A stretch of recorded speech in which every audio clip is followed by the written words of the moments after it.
Welcome to the new episode of Travers. We are here today with Subimal Bhattacharjee, who is an old friend, very dear friend, and a well-known cyber security expert, and also a good storyteller and a film writer, director. He has been trying some experimental films around Subhash Chandra Bose and others. So we will get to know all of this today with Subimal. And so, welcome Subimal to the show. Thank you, Sanjay. I am really thankful to you for joining the show. Why don't we start with your journey, which started from Assam? I really appreciate that you came down to Delhi from Assam as a student, and you had a very humble background. You come from a very humble background, but you did everything a middle class students aspire to do, and you have gone everywhere. So I'm very lucky to have you as a friend and today at our show. So why don't you start with your journey from Assam to Delhi? Thank you, Sanjay. I think you have a much more convincing and inspirational journey.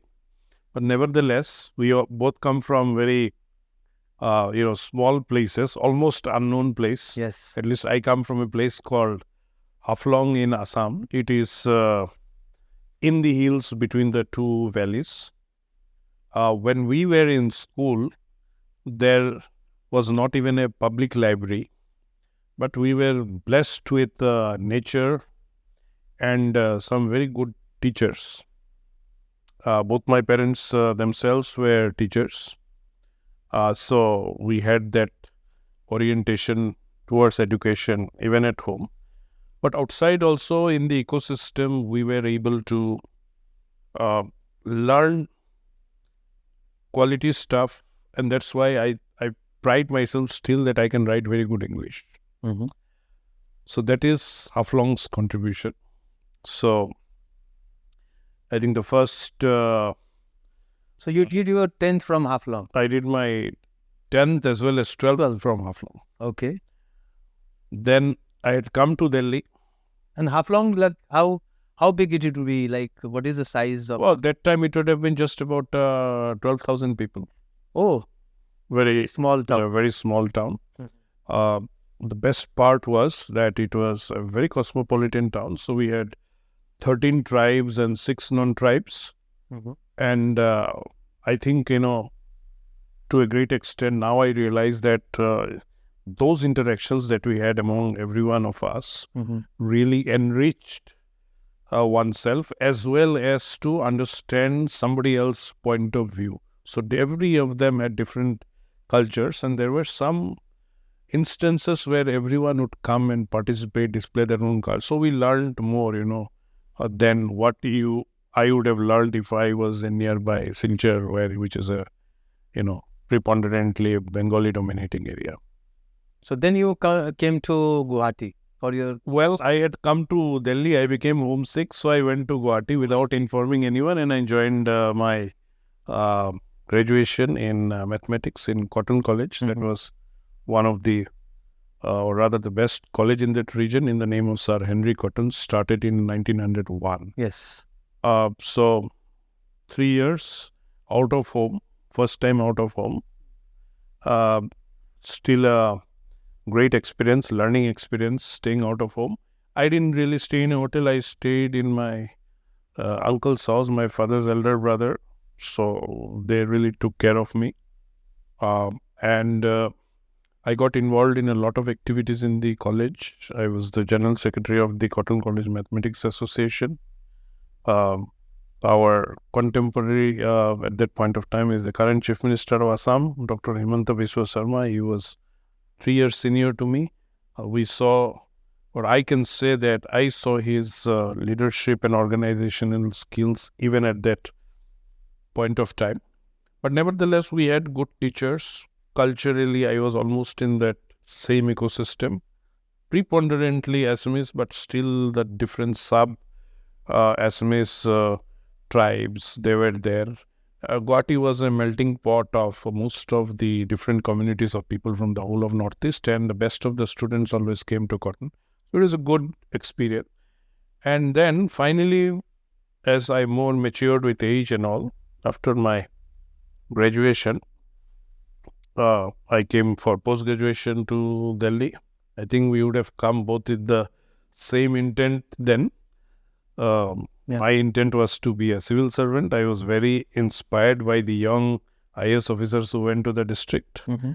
But then, life had a different turn. Game plan. But nevertheless, the 2 years in Delhi University when I did my MSc in mathematics, stayed in Mansarovar where we spent so many nights, chatting about so many worldly issues. I think those 2 years were very important in my life in trying to pick up leadership, to be able to foresee any adverse situation, to get through everything. As you know, Mansarovar was not the most reputed hostel in Delhi University. And I was the general secretary of the hostel union also. So good and bad things we all handled. But I think they were really very, very useful in terms of being always confident to face any situation. So tell me one thing, that you came from Haflong to Guwahati and then to Delhi. And I also, had a similar kind of transition, but I did not go to my capital city. But what I felt and what I feel the difference between being from a small town and then migrating to a bigger town, we see a lot of disadvantages for the students who come from very small town. So did you face something like that when you came to Haflong to Guwahati and then to Guwahati to Delhi? So was there any difference you found between someone from Guwahati to Delhi and someone from Haflong to Delhi? Did you see any difference?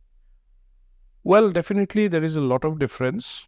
When you are in a small town, you are known by everyone. So somewhere you carry the love and affection of almost the whole town.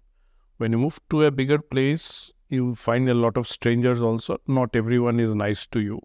Even once I was racially abused in Guwahati. But subsequently, when I came to Delhi, that the sea was even larger. We saw a lot of changes. One thing I noted, the respect for teachers that I saw in my small hometown of Haflong or even in Guwahati was far much lesser here in Delhi. You always try to swim in whatever situation you are. So I had very clear intent then that I must give civil services. I couldn't have done anything there. So I was here, but later I changed track. But those 2 years, as I mentioned, I was able to foresee so many things, learn so many things, and possibly even mature in many ways to move away from a childhood dream to do completely different, that I have done now. Great.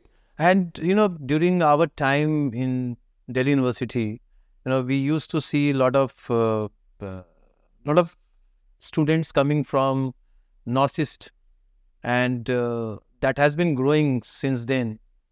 But at the same time, we see a lot of animosity or, kind of non-acceptance of students coming from Northeast, which is so heartbreaking to see that, on the one hand, we speak a lot about integration and, integration of the entire country or all the states, and being the capital city, we don't see that even students from our own country, from Northeast especially, for example, we don't give them that much space and mainstream them. So how, do you think that if that is one problem that is still persists, and what is your take on that, and how do we resolve that issue?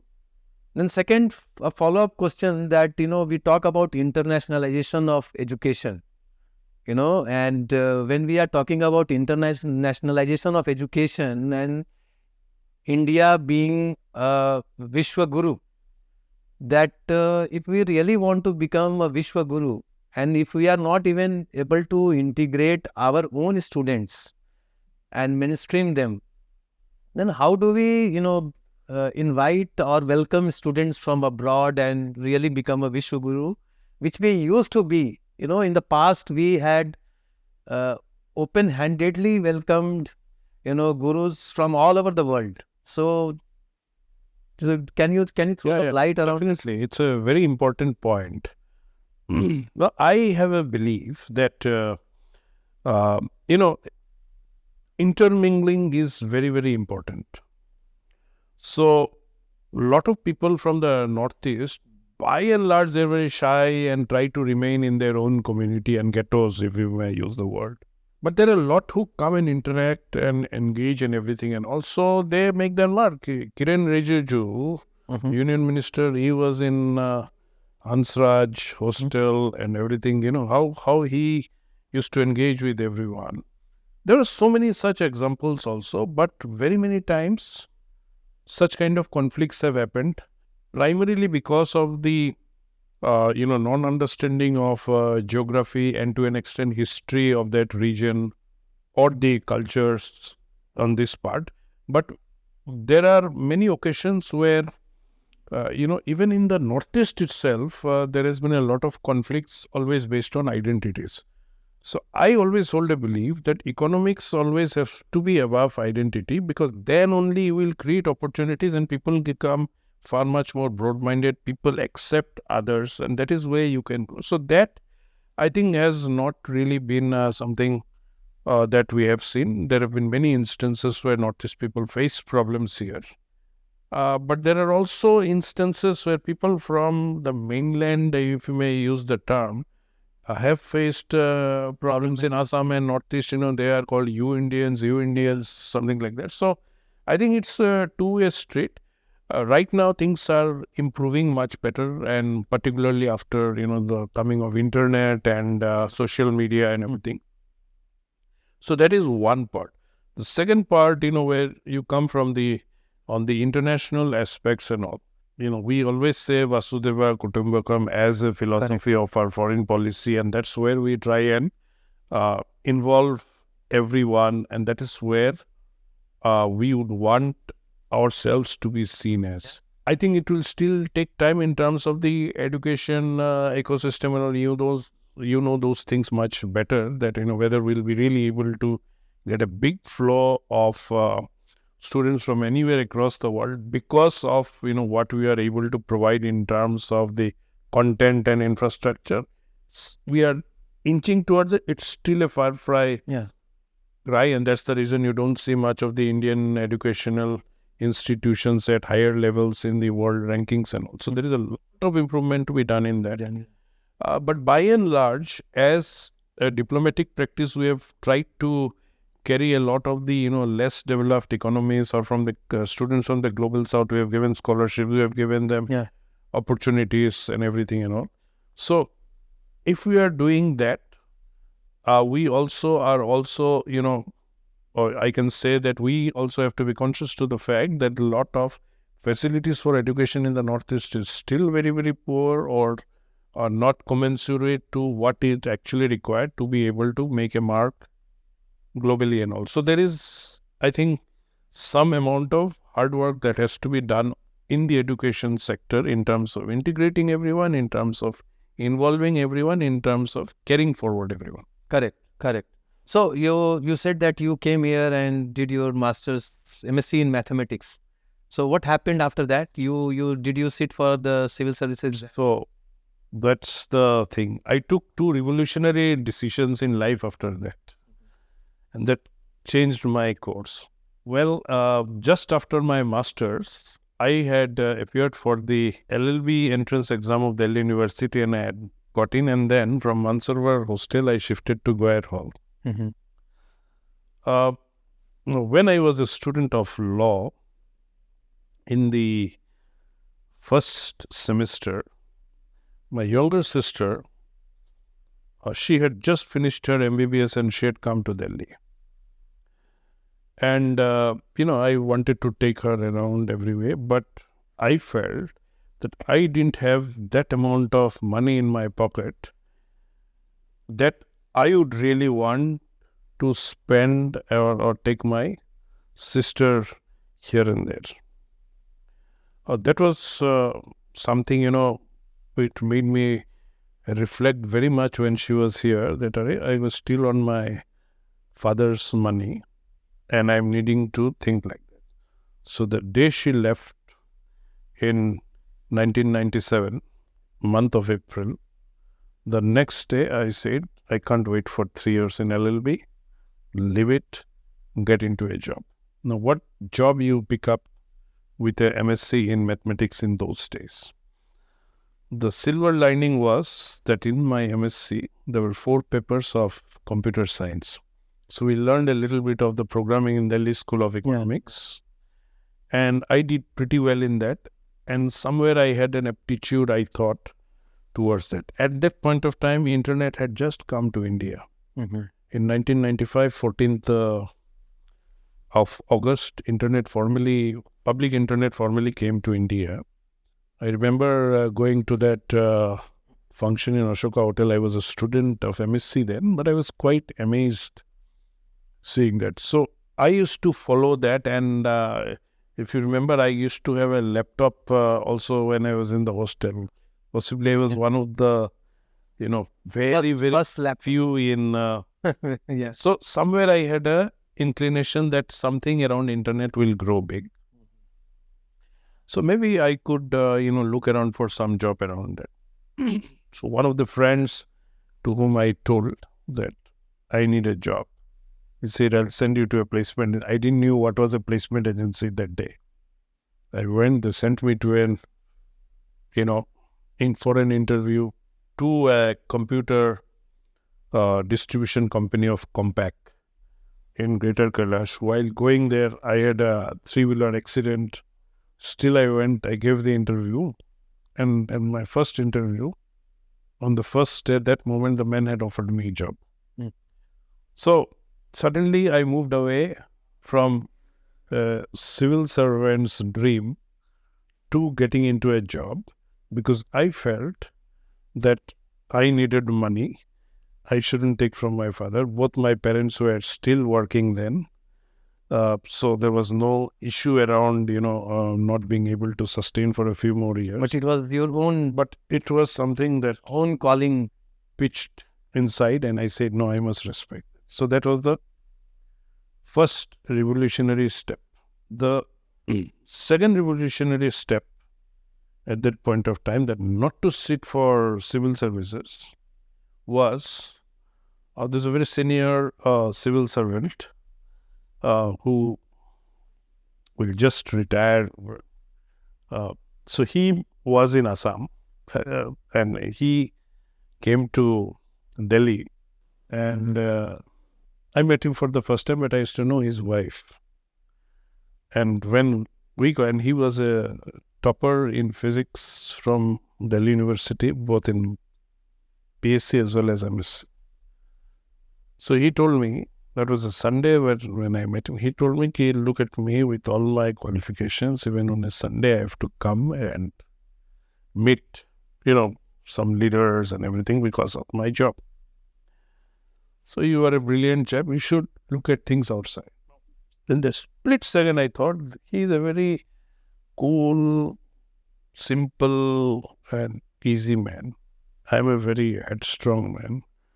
So he can take many of these things from the politicians or maybe others also.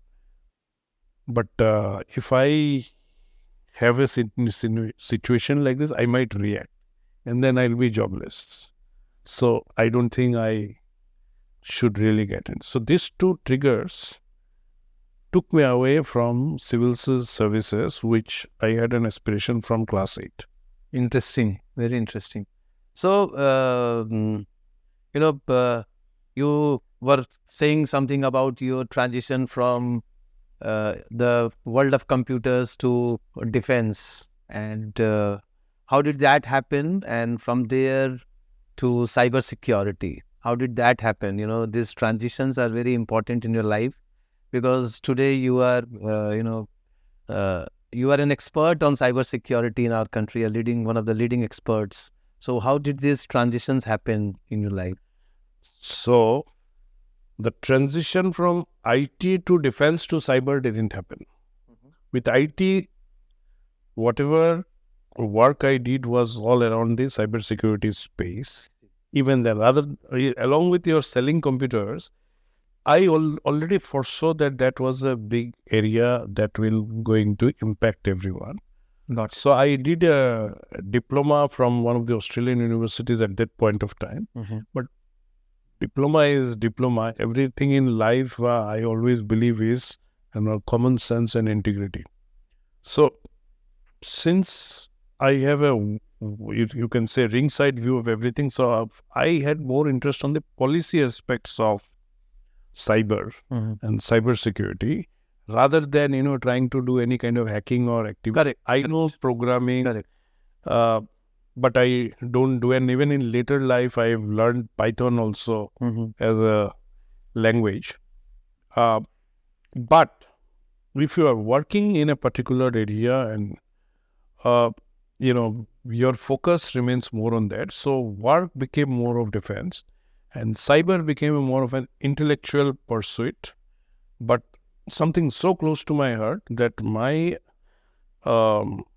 focus around that came more from an intellectual perspective. So you would have seen my columns everywhere as well as my television appearances, and it's more on the policy aspects. Defense, as I said, I moved to General Dynamics. I initiated a few things. Defense is a very slow-moving area, and of course, it's very strategic. So, and being an American company, and India was preponderantly a Russian arms buyer, and to an extent French, and later Israel.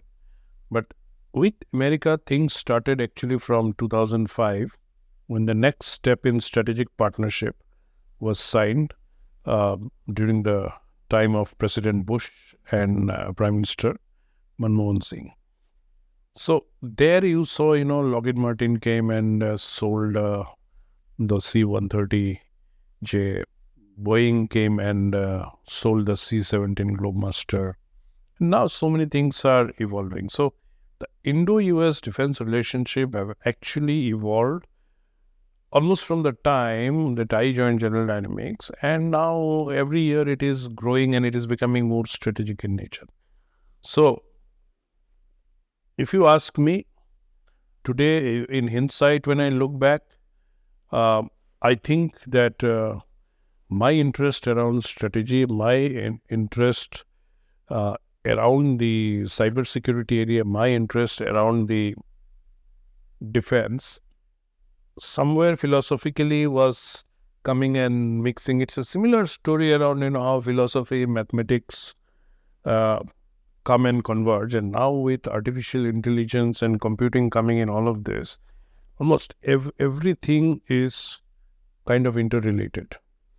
So I see in the future my work would still remain in a cusp of defense and cyber, and whether it is an intellectual focus or still as a corporate leader, I think I have to balance between both of them. So, very interesting. Some of the viewers might not be aware what is happening on the policy side of cyber security in our country. So maybe if you can throw some light around if we are in the right direction in terms of protecting our cyber space, the space for every individual, the space for common people. It's so important for everyone to know, and what are some of the steps that government has been taking, and what if the common citizen is being hacked or being tricked out every day? So are we in the right direction, or what steps government is taking? Right. So it's a very long story of the evolution, and since I have been there from day one, so till date, I have actually followed this very closely, and it's very interesting. And I have also written a manuscript on this whole, 25-year plus journey of Cyber India. But coming very specifically to what you have said. If you look at, in 2000, we passed the Information Technology Act and then amended it in 2009 after the Mumbai attacks. And since then, the Information Technology Amendment Act is still working. Government has now been telling about bringing a Digital India Act, and it's going to come in the tenure of the next government.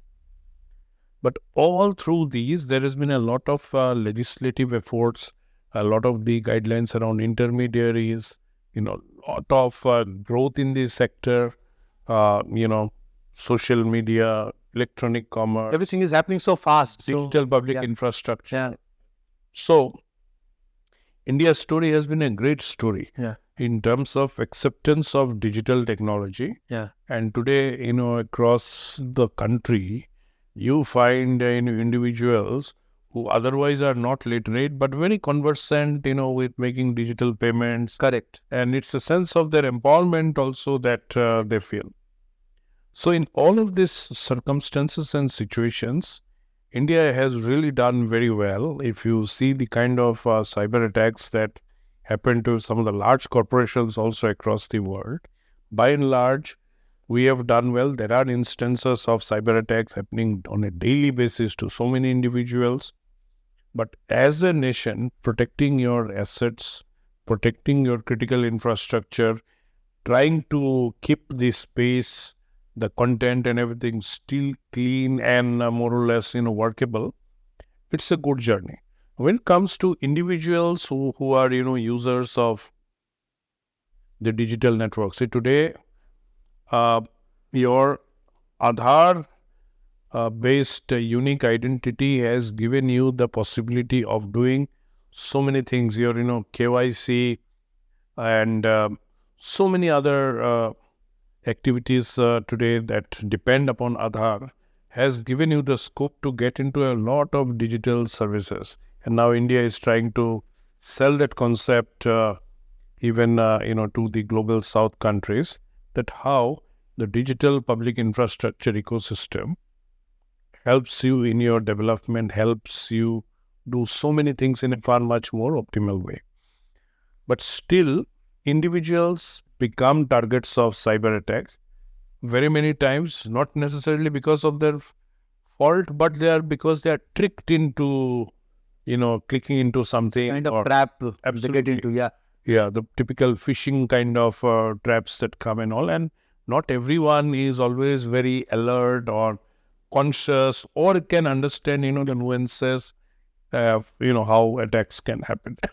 Most of these attacks are very well planned, and now they happen, in almost no time as something like that can happen. I myself, very recently, while I was in US, I had faced a massive attack. But what problem also happens is that once you have an attack, very many times you don't know, where you have to report, whether it is a police station or whether there is something and all. The Home Ministry has set up a national reporting portal as well as, very simple telephone number also. But people still do not know. I get so many calls every day from various parts of the country asking very simple things. Sir, I have had so much of loss from my account. How do I do? What do I report? So these concerns remain, and banks and other financial institutions also not necessarily are very, very helpful and supportive when someone has a redressal after being attacked and all. So there is a lot of work to be done on that, but by and large, to be safe, one has to follow a certain cyber hygiene about oneself. It's very, very important. It comes with usage, a little bit of understanding, but as a practice, if you have a few, do's and don'ts, which you settle for yourself, I think, by and large, you won't really be tricked, or you cannot. Never click on anything from some source that you don't know. Never share your password with anyone. These are some of the very simple. I think the government has been promoting a lot of these right. But I think do's and don'ts. No, this has to be done in a far much more proactive basis. Yeah. Banks and all who spend so much of money on advertisement, how much do they really spend on Correct. cybersecurity related information? Why can't they go to resident welfare associations and organize some cyber awareness event. They have to spend. I always say that banks should put 2% of their advertisement cost on cyber awareness. That itself will make a lot of That's difference. so important. Yeah, very, very important. So there's a lot of work to be done, and I feel the enormity of the problem is quite huge. The man who suffers an attack, he understands, but still, even after that, people still remain very careless in very many times. Yeah, and I think some of these cases are highlighted from the cities, big cities, but just imagine about the small towns and the villages where people must be, getting fooled or trapped into Absolutely. cyber attacks. And a lot of adolescent boys and girls these days, for them also it's very insecure world Absolutely. out there. So how do they deal with it? So I think the government agencies and also in whatever way we can make efforts to make these spaces very safe for our own youngsters, adolescents, that is very, very important, extremely important. True. Cyberbullying is very, very common, and particularly, women and children face this on a regular basis. Cyber crimes in the form of financial frauds are very, very common. So I think, social movements also have to be now built around that, because almost everyone is, digitally. Yeah, it's a big social issue. Yeah. Yeah, it's a big social issue. So why not to build social awareness and social movements around such things where people need to make to be aware, to protect themselves, and especially the vulnerability. So on the one hand, the digital world empowers, and on the other hand, it is so vulnerable. Yeah. So it has two sides of it. True. Your privacy is under challenge almost every moment now. Yeah. Earlier, you had your own privacy in many ways. Nowadays, it's almost impossible. And then artificial intelligence has come and even taken that to a different height. Yeah. So you don't understand. You get worried. You spoke to somebody about someone, and then you would have just got his number.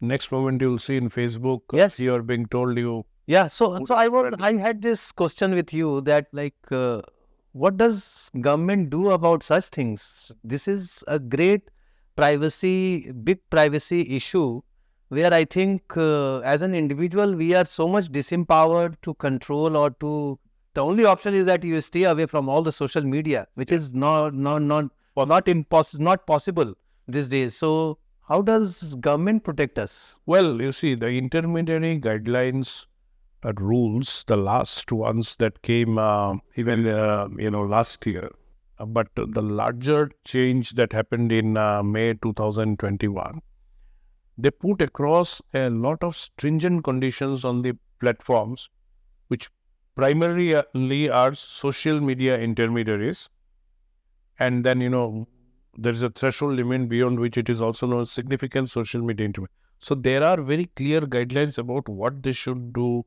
in terms of protecting the users, or if someone faces a problem and reaches out to them, then, what is the way they respond, So there is a 36-hour time frame within which any complaint has to be redressed by the intermediaries, whichever form it, whether it's a financial one or whether it's the privacy one. Absolutely. So there are rules in place.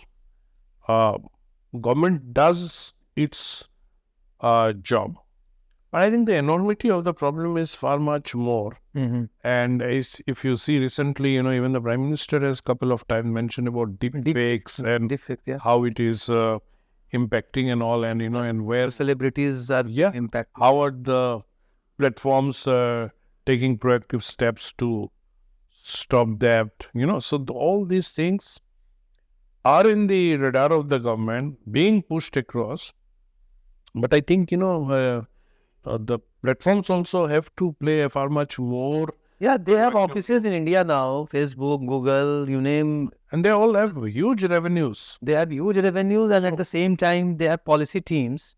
So if they know the policies of the government, why can't they just stop? It does not make any sense to me. I don't understand. True. I think these things require far much. You have seen, in the recent past, the troubles that Twitter and Facebook uh, got themselves in by unnecessarily trying to challenge when the rules were brought in. So in very many cases, the worry of the big tech or all the social media across many countries now is very, very strong. Even European Union is regularly fining them, putting penalties. Yeah, The Americans that's are so important, I believe, because if you look at their if whenever they are putting their cost down or bringing their cost down, it's the policy team that they reduce or the compliances that they reduce. So they should be very. I think government should more pressure on them, right. because it's a vulnerable population in our country, and I'm not saying that only poor people are vulnerable, even rich are equally vulnerable, in this case. Absolutely. So It could target anyone, anybody. yeah. So we have to be very careful and very proactive about this. So yeah, thanks for sharing all of these. Let's go back to some of the things which I think our viewers will be interested to know from you. One part is that you have interest in making films. You made a film on Netaji Subhash Chandra Bose, and so what is that journey look like, and when did you get this interest, and how are you planning to develop this? Do you have any plan? Right. So I think, film still remains I've concentrated on documentaries. I think documentaries always tell a very pointed story. Correct. So some of those pointed stories is what I targeted. The first one when I got into it, I actually produced. I didn't direct in any way. It was done by a very well-known director from Assam, based in Delhi, called Utpal Borpuje. We did a documentary on the Second World War in Northeast India. It's a very significant part of history that would have gone uncaptured, if we hadn't done it, because the veterans of that war were in their mid to late 90s, and if you picked up things firsthand, it is, or it will be truthful, and it remains so with you for posterity. So I spent my fortune in doing the documentary, because we had teams sent to Japan, UK, and everyone. Then while all these things happened, and I also got involved, I also went for the shooting in Japan, and particularly in Renkoji Temple, where we possibly am the first person to be actually allowed to get some shooting done there and everything. So after that, 3-4 of them I did. One I did about a plane crash in the late 60s in the Bareilly Hills of Assam. I went up to the site, climbed up the hills in 2018, and we filmed so many things. What I did about a village that is a part of India, but outside of the fence that is there in the India-Bangladesh border. So it's almost, you can't call it no man's land, it's our land, because 150 years in our territory is the fair. But how their life has become different from their cousins on this part, and how, BSF helps them. I did a documentary on that in a village in southern Assam. And the last one that I did was about remembering Netaji on his 125th birthday, with 14 interviews from 14 different individuals and situations, all narrating about their own personal experiences or how they see him in their, which fetched me actually for, you can say, recognitions from across the world, and some of the prominent film festivals have done. So this is a great way of, I would say, remembering or not conceal some element of history which would have gone away otherwise if I had it. And now already I've conceptualized documentary on, how artificial intelligence and cybersecurity are coming and impacting the common man, and possibly if there is something in the future that humans actually become subservient to this kind of technology, and it ultimately brings a different kind of perspective of human life itself. So I think that documentary is still a good way to deliver story, and this is also something that I've learned while on the job with my team and I feel very happy. Great. So, do you have, you have been writing a lot of op-eds in the newspaper, in the leading newspapers. So, there are a lot of aspiring young students, journalists, like in many sectors, people would like to write op-eds. Do you have any suggestion for anyone who will write op-eds? Sure. I remember saying that anyone who has an idea, anyone who thinks, anyone who can logically and coherently think about a particular situation should always write. And there's a very simple thing in writing, you have to be very clear about what is the message you will. Once you know your message, build on it.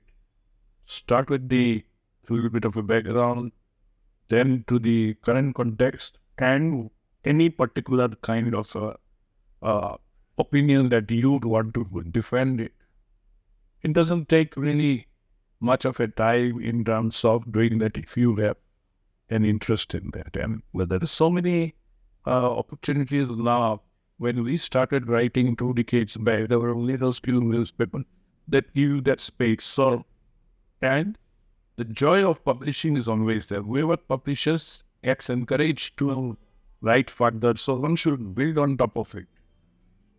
I know I've written more than 700 articles. I've more than 400 television appearances I hear. So, journey started one day, I continue, sustained, and it comes naturally, after a certain point of time, if you follow a certain template. So I would encourage everyone to actually write, actually think about an issue, and whatever is an interest area, build in that line. How do you manage your energy level? You keep traveling, you keep working, you keep writing, you keep talking, you keep visiting one or the other universities. So how do you manage energy level? Well, basically, from one task to the other task that they are doing, you're getting out of the boredom of the first one and moving to the next. From that, you move to the third. That is your motivation. Taking the boredom away. So if you keep a variety of your work, I think it keeps you energetic and moving along. My father used to tell me at the early stage of my life that a rolling stone gathers no moss. Now, I've seen that all my life. It's been like a rolling stone. I don't know if I have really gathered moss or not, but in all these areas, I've been a kind of a jack of all trades. But now when I consolidate it at 52 years of my life, I think I see that 3-4 areas are there where my interests have kept me going. And somewhere collectively, they would form a moss that might not be one moss, but, 5 different conglomerates in them. What are the 3-4? It's interesting. Defense comes in, the societal issues, making films and documentaries, and always remaining engaged with the community. My traveling and all are very many times not determined by business on its interest, to go and explore something. And everywhere I go, I explore. Yeah, I've seen you connecting a lot with the local community, local people, connecting with everyone. And talking of societal issues, I think we had spoken about it in the past.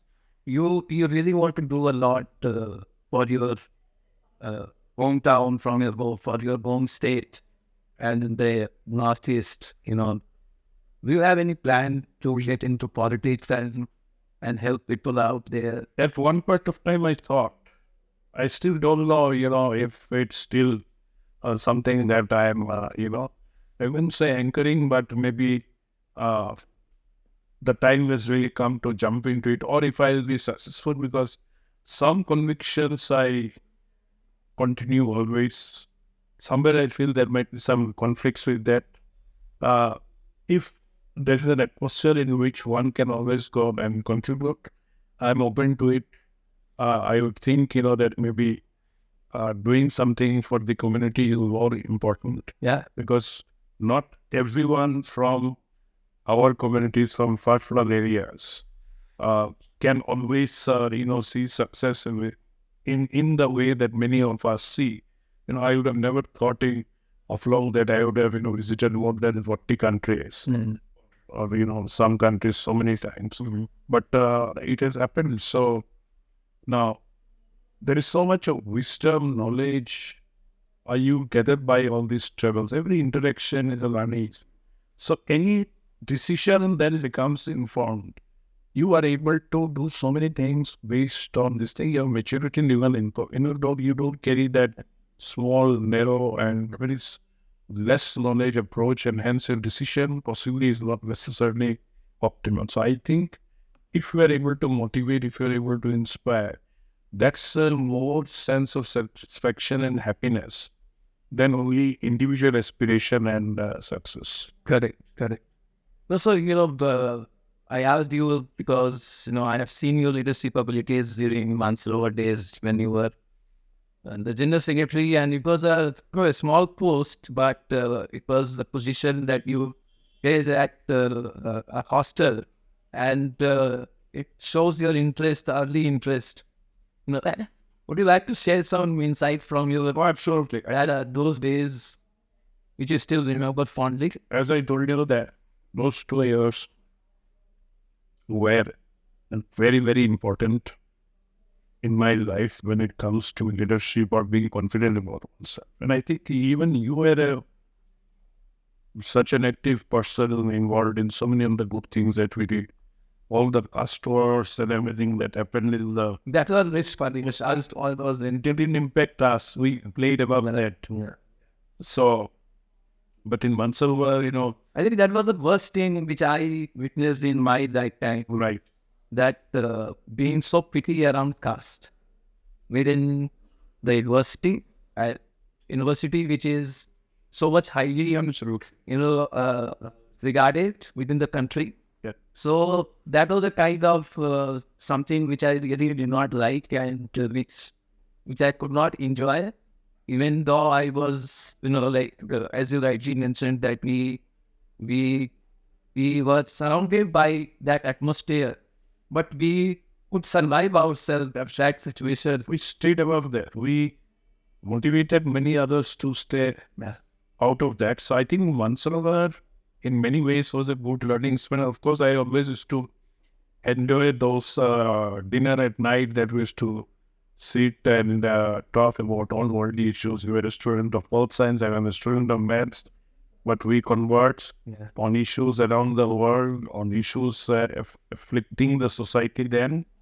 And I still remember, I think the film Bombay had come a few years back, and very many times those nice songs used to put in the background in the room and just sit and talk and all. So I think those are really golden days. I think that is the ecosystem of Delhi University and JNU University like these, that they provide to the students, that you are coming from small towns and then you are getting into this ecosystem where you have freedom, where you have opportunity to meet fellow students from different states, and that the interaction and those interactions become so important, and the conversations, the interaction, and whatever some of them plan together or do together, study together, all of these become so important that those incidents lead towards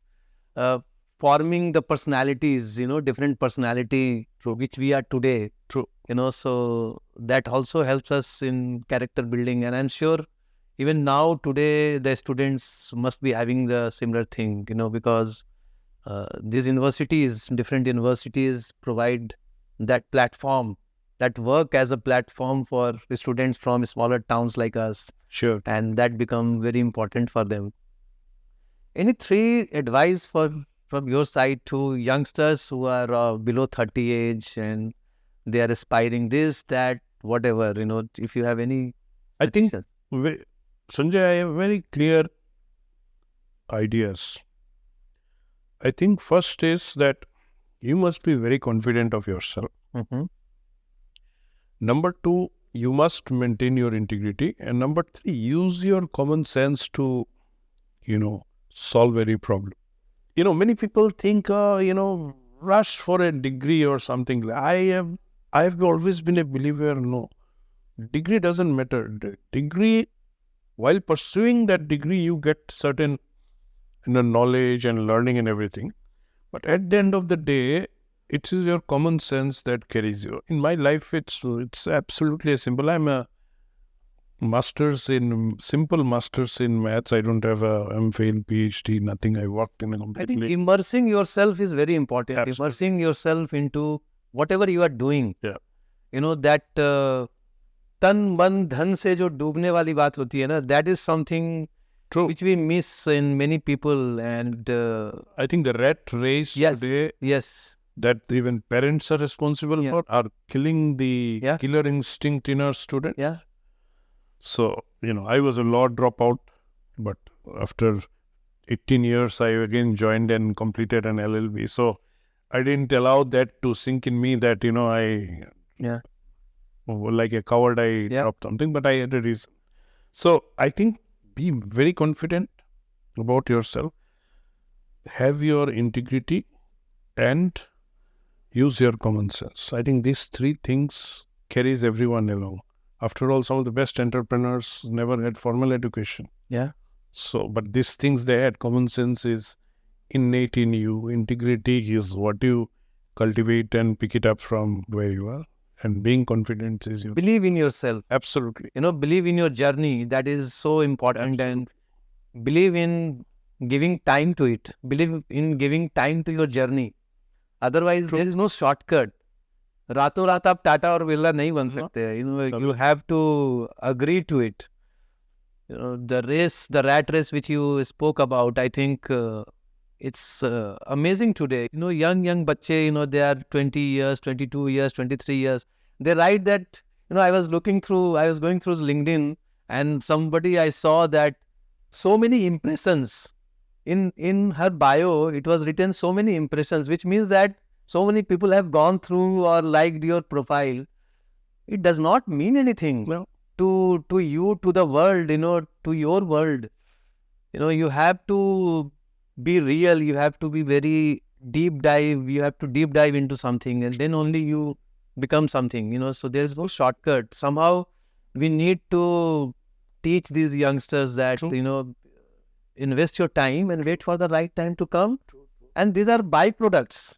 The impressions or the outcomes are the byproducts, not that you can buy something at a shop or something like that. So thanks, Subimal. Thanks for talking. I'll just tell one more thing, please. Sanjay, since you said this. I think everyone has to realize that life is a great gift of God. Yeah. So today, with technology coming and, children being initiated to technology at a far much higher age, and all the games and everything, and, the whole natural aspect of growing up with nature, understanding that is dying now of life. Yeah, that is dying. That is a big worry, and that is where everyone also has to look at. Yeah. Life is something, you won't get a second time. We don't know if someone gets a second. Yeah. In this life, have you lived it fully, or are you looking at life as a gift from God? I think that's the question we all answer ourselves, or we need to answer ourselves. Very good. Thank you so much, Subimal. Thanks for all your insights around cybersecurity, and what an exciting journey you have had. And I'm sure there will be a lot of youngsters, from Assam and Northeast who would aspire to, follow your journey and, learn from your journey. And I'm sure that the way you have been giving back to the society, in coming months and years, you will be doing that quite often, and looking forward to, your exciting journey ahead, and all the best. Thank you so much for being on our show, and Thanks for watching this episode of Travers, and we had a very wonderful conversation with Subimal Bhattacharjee, and I'm looking forward to see you in the next episode of Travers. Thank you so much.